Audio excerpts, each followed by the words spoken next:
Hello boys and girls, this is the Crescent LiteTackle 2. I wanted to do a complete walkthrough, you guys. This is my setup for the Kayak Adventure Series in Shoaly-Palooza, which I'm leaving for Georgia here in just a few days. We're going to start at the back of the kayak. We've got the NK180.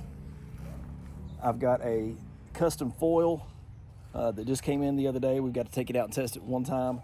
I can tell a definite difference in the way that it steers. It really helps move the water so that the kayak makes better turns. It is supposed to make it a little faster because it's supposed to break the water up or smooth it before it gets to the propeller. I'll let you know more about that after I test it longer on the river. I'm hoping that I can use it to, when I am floating down the river, to help turn and control my drift without having to actually turn the motor on. All right, from there, I've got a pulley system that runs all the way to the front. And this is how I lift and lower the motor.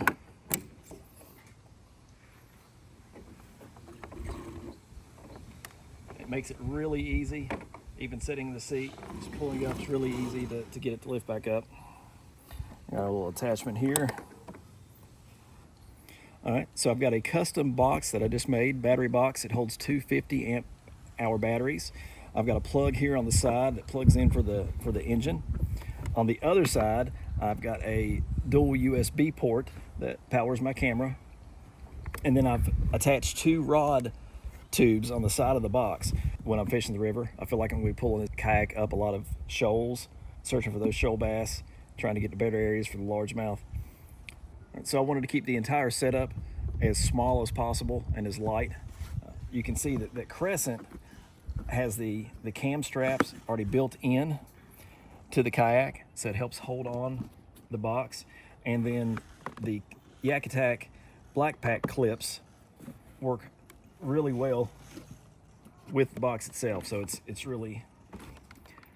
And then of course I've got the safety flag and pole here. All right, come up for that.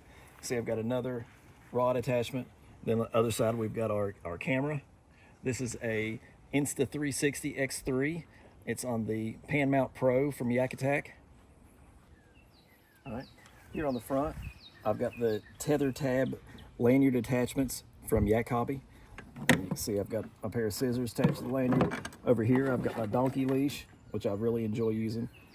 For the donkey leash, you attach this to the fish's bottom lip and you can put him back in the water. Then you're able to get your board out, get your camera out, get everything set up.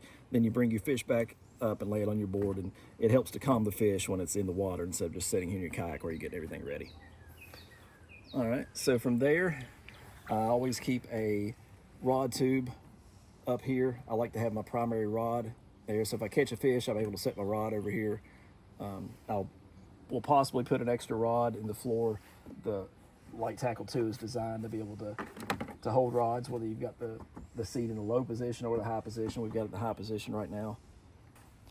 And there, I've got the Innovative Sportsman steering kit. I think they make an outstanding kit. It comes with the tubing, the Spectra cord, and everything you need for the steering to work great. I've got another Kayak Attack attachment here with a phone attachment on it so that you're able to record myself if I have anything I want to record, or talking to you guys, make catches, things like that. This is my phone tether. So I'm able to carry it around my pocket all the time, but it's got this loop here, and that is how I tether it to the kayak. So I don't ever have to worry about not having my tether with me because it's always attached to the phone. All right, from there, open up the hatch here in the front. This is a couple styrofoam boxes that my batteries came in, and I've used them kind of like a dry storage area up here. That's where I'll put a lot of my tackle and all for the tournament. And then I've got some room underneath. I may put a couple extra rods in case I need them. All right, so I've got a Kayak Attack anchor trolley so that I'm able to move my anchor all the way to the front or all the way to the back. It's really simple to do when it's on the kayak. This is the anchor wizard. I don't have any of it hooked up right now, but the anchor will come out. Here's the anchor cord. It's going to go through the hole right here. and then I'm able to, like I said, move everything. And then when I'm ready for the anchor to come back, I just move it to here and turn it back up. You've also got the lock, which is very important on the river. You want to be able to lock that in so that your anchor doesn't move.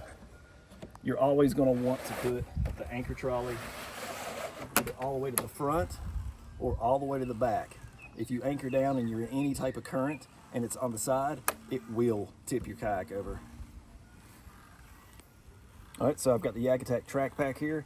It's going to hold most everything that I need for the day on the river. I don't have it packed yet, but just for example. And then the Crescent LiteTackle's got a great place to put your catch board. So I've got my catch board here. You can see we've got it tethered. There we got the throttle for the NK180, and that sits on a mount from Wilderness Systems. And then there's another attachment. This is my setup to go down and fish the Kayak Adventure Series, Shoaly-Palooza in Georgia next week. I wanted to have it as light as possible, easy to pull up over the shoals. I've got a rope that's gonna be attached to the front of it. That way we can pull it up over the shoals. I can wade, which is what I feel like I'll be doing most of the time, chasing the shoal bass. Thanks guys, wish me luck.